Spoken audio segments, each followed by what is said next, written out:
Hola querido, en este estudio, la importancia de los sacrificios en el ceremonial del santuario. Ya vimos hasta aquí que Dios había dado la orden de construir un santuario porque Él deseaba vivir, Él deseaba habitar en medio de su pueblo. Mientras el pecado hace separación entre Dios y sus hombres, y mientras el pecador se esconde de su Creador, el Señor busca al perdido y no descansa hasta encontrarlo y traerlo de vuelta a la casa. Solo que ese buscar, entre comillas, divino, no es solo un asunto de palabras, no es algo retórico y bonito de ser dicho, es acción. Y es una acción dolorosa que involucra mucho. Pero la mente humana difícilmente entendería el valor de la salvación. Y entonces fue necesario explicarle al hombre de manera práctica lo que significaba la expiación de sus pecados. Por eso fue establecido para Israel el ceremonial de los sacrificios. Cuando el pecador transfería sus pecados a un animal inocente y lo veía morir, derramando su sangre, sin haber ese pobre animal hecho nada, el israelita podía entender lo que sucedería un día en la cruz del Calvario. Jesús, el inocente Cordero de Dios, derramaría su sangre en favor de la humanidad. Y esa sería la única manera de salvar al pecador. Mira, en el segundo libro de Samuel, capítulo 14, encontramos una historia que ilustra este tema de la expiación. No voy a leer todo el capítulo. Joab armó una treta para hacer caer al rey David. Envió al rey una mujer con una historia falsificada. La mujer le dijo a David que ella era viuda y que uno de sus hijos había matado al otro y que ahora el pueblo le pedía que ella entregara al culpable para que fuese muerto de acuerdo a las leyes de ese tiempo. Pero, dijo la mujer, este es el único hijo que me resta y si lo matan, no tendré más heredero y el nombre de mi esposo se extinguirá. ¿Qué hago?, le preguntó al rey.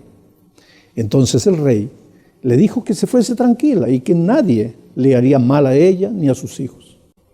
La mujer entonces respondió lo siguiente. Voy a leer eso.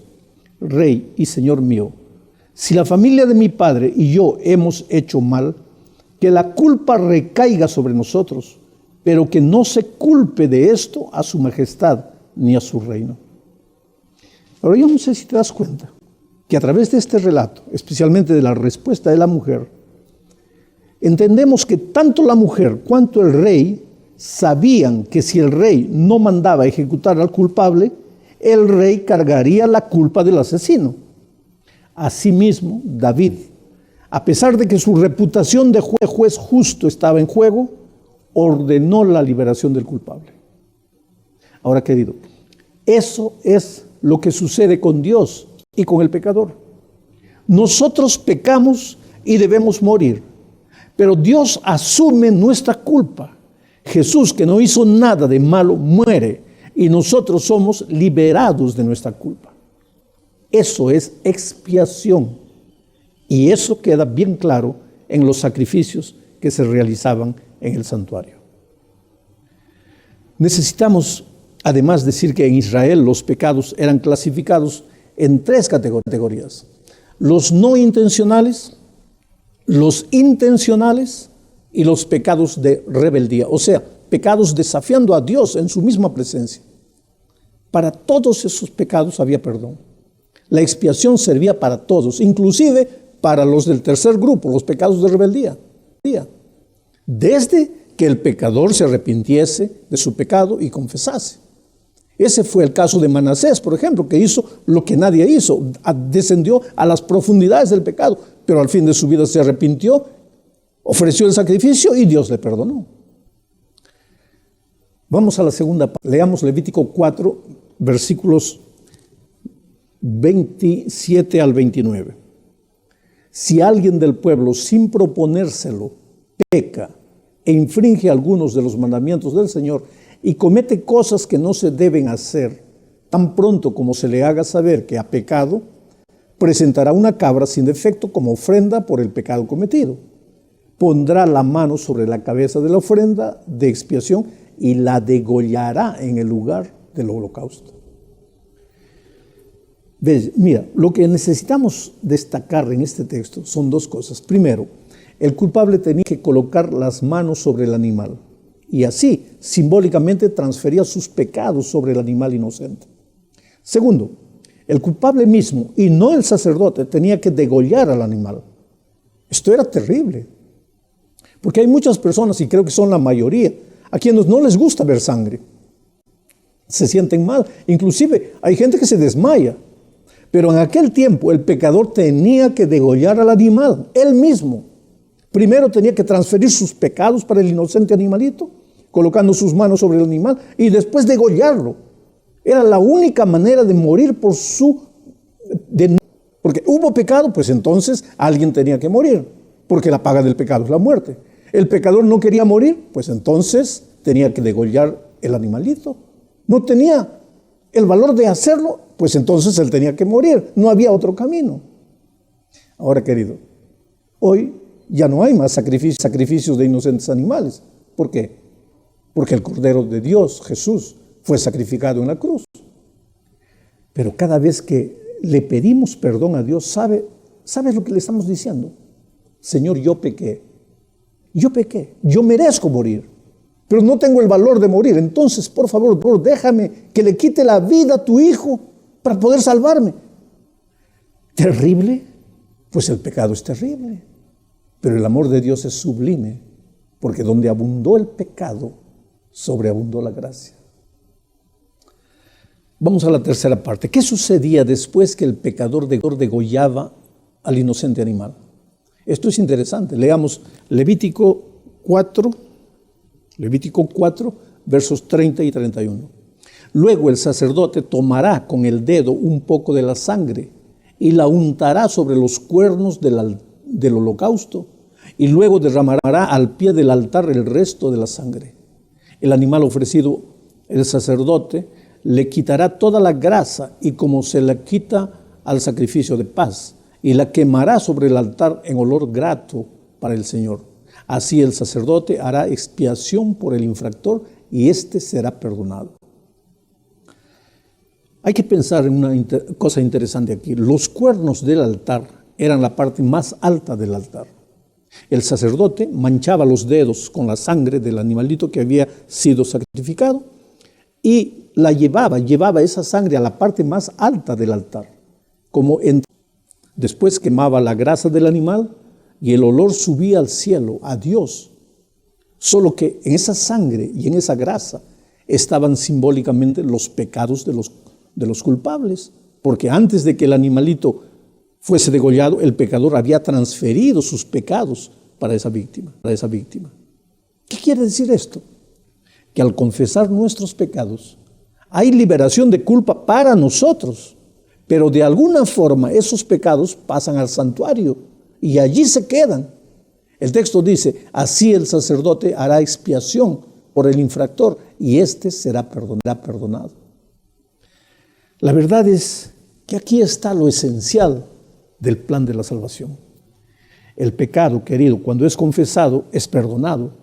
Nosotros estamos libres de la culpa y de la condenación, porque Jesús murió en nuestro lugar. Pero ¿a dónde van esos pecados?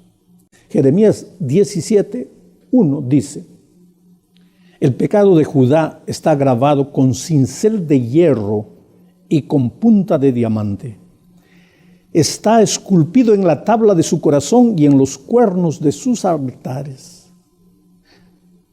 El sentido de este texto es que los pecados no se evaporan, sino que quedan registrados. ¿Dónde? En los cuernos del altar. ¿No era allí a donde llevaba el sacerdote la sangre? Estamos libres del pecado. Estamos libres de su culpa, de su condenación, pero los pecados están registrados. Ya no son nuestros, porque los transferimos a Jesús, la inocente víctima que murió por nosotros. Pero los pecados siguen registrados. ¿Hasta cuándo? Pues ese será objeto de otro estudio más adelante. Ahora, en la cuarta parte, entenderemos mejor lo que significa la expiación. Leamos 25 y 26. Habla con Aarón y sus hijos y diles que esta es la ley del sacrificio expiatorio. La ofrenda por el pecado deberá ser degollada delante del Señor, en el lugar donde se degüella el holocausto. Se trata de una ofrenda santísima. El sacerdote que presente la ofrenda por el pecado debe comerla en el atrio del tabernáculo de reunión, pues debe comerse en un lugar santo. Querido, esta era una orden.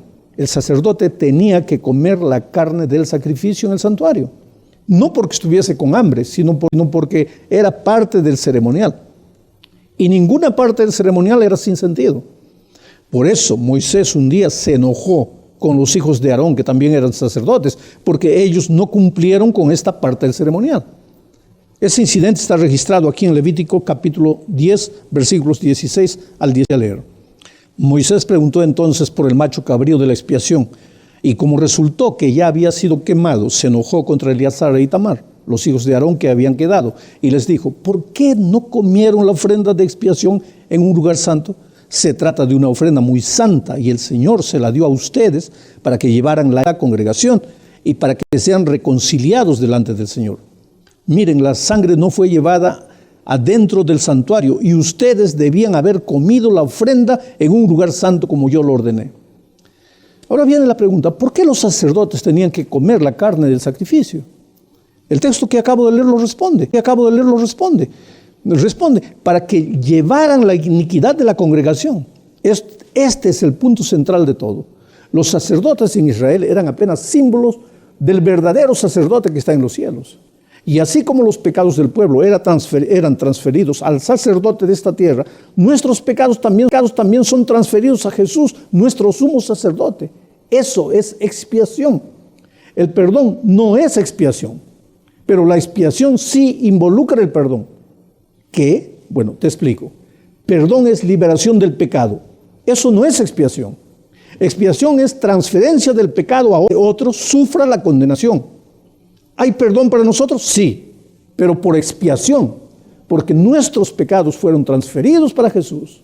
La paga del pecado es la muerte, pero nosotros no morimos. Quien murió fue Jesús.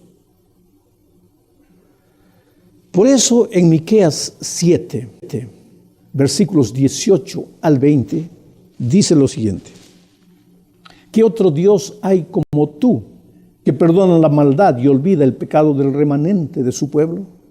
Tú no guardas el enojo todo el tiempo, porque te deleitas en la misericordia. Tú volverás a tener misericordia de nosotros, sepultarás nuestras iniquidades y arrojarás al mar profundo todos nuestros pecados. Les cumplirás a nuestros padres Jacob y Abraham la fidelidad y la misericordia que les prometiste desde los tiempos antiguos. Ah, querido, ¿qué Dios es ese? Jamás lo entenderemos. Pero para que te quede claro el concepto del perdón y de la expiación, te voy a volver a contar una historia que ya conté muchas veces. Es la historia del pastor Richards. ¿En qué consiste esta historia? Él cuenta que cuando era joven le gustaba entrar a la chacra del vecino, robar las manzanas del vecino, y un día la madre le dijo: mira, hijo, me estás haciendo pasar vergüenza, vamos a hacer un trato. Si tú vuelves a entrar a la chacra, yo te voy a dar 5 veces con esta vara en la espalda. ¿Me estás entendiendo? Y él dijo: sí.